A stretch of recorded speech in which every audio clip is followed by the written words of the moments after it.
Welcome to my channel. Don't forget to like and subscribe. And hit the bell for more updates. For today, ang lulutuin po natin ngayon ay ang sea bass with Mediterranean, fennel, and tomato sauce. What? Sa likod, meron tayong step by steps how to cook. So, madali lang siya. Mga ingredients na ipapakita ko ngayon.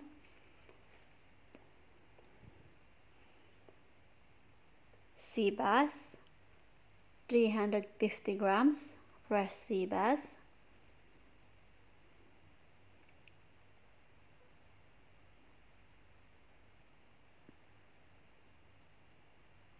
Meron din tayong, ito po yung mga ingredients sa loob. Basil, fresh basil, 15 grams. 1 fennel bulb.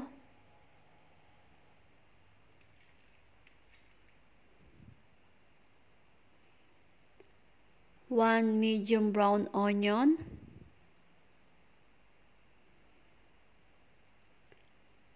Pitted Kalamata olives. 1 canned peeled tomatoes.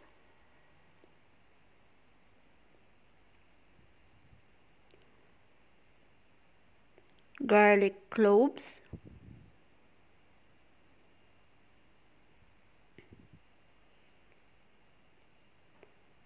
Brown sugar.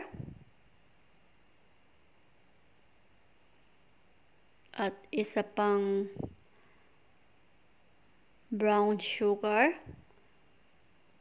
Dahil keto yung aking mga nilulutuan, hindi ko po ilalagay ang brown sugar. Chili flakes. So, nasa inyo na po yan kung gusto nyo pong i-add yung brown sugar. So, ready for chopping. Fennel, onion, and garlic chop. At ito pa ang mga ibang ingredients. Handa na tayong maggisa. So, ready na tayong maggisa. Sa mainit na pan, ilagay ang olive oil. And then, ang ating chopped onion. Igisa lang natin yan.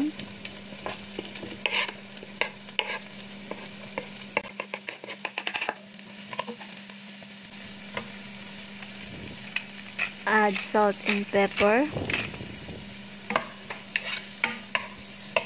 Na-add ko na rin ang fennel and garlic dito. So, gisa-gisa na lang tayo hanggang sa maging brown sila.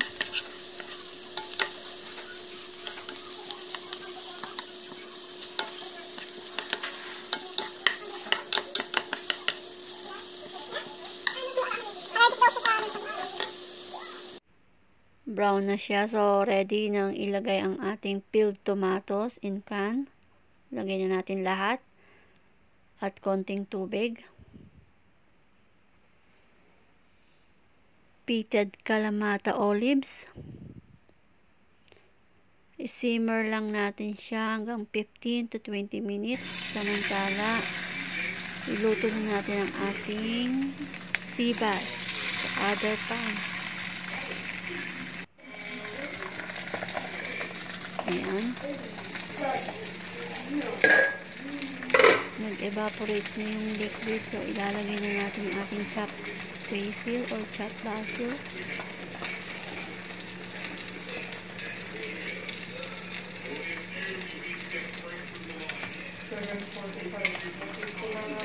I-cover uli natin at simmer pa ng 5 minutes habang niluluto pa natin ang ating isda. Ayan, luto na ang ating isda. Ready na siyang hanguin. Set aside.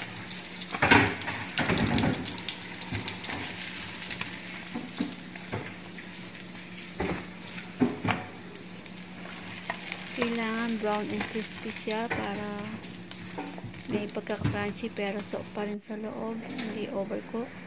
Kaya ready na rin ang ating tomato stew, fennel and tomato stew. So, ayan na. Ready for plating na tayo. Ayan na, luto ng isda, luto na ang tomato stew. May 2 plato na tayo. Ready for setting na. Set the plate for 2 person. Yung sa isang plate, isang isda. Sa isang plate, dalawang isda. So, ibig sabihin, malakas siyang kumain.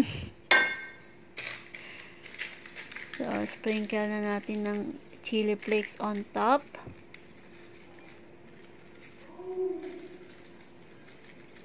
At ang ating fresh basil garnish on top. Ayan na. Ready na ang ating sibas, Mediterranean, fennel, and tomato stew. Comment below for any suggestions. Thanks for watching!